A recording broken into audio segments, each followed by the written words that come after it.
ভারতের বিভিন্ন রাজ্যে চলছে অসহনীয় দাবদাহ। এর মধ্যেই আরেক সংকটে পড়েছে কেন্দ্রশাসিত অঞ্চল দিল্লি।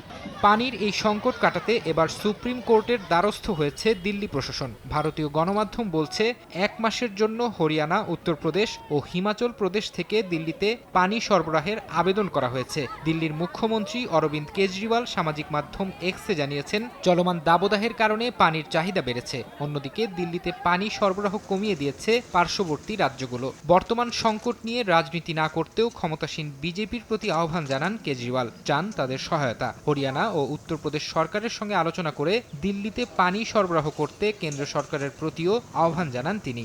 এদিকে দিল্লির পানি সংকট মোকাবিলায় central water tanker control room তৈরির ঘোষণা দিয়েছেন রাজ্যের পানি মন্ত্রী অতীশী। সেই সঙ্গে দিল্লির 11টি জোনে কুইক রেসপন্স টিম গঠনেরও নির্দেশ দিয়েছেন। এর আগে পানি অপচয়কারীদের ওপর জরিমানা করার কথা জানায় সংশ্লিষ্ট কর্তৃপক্ষ।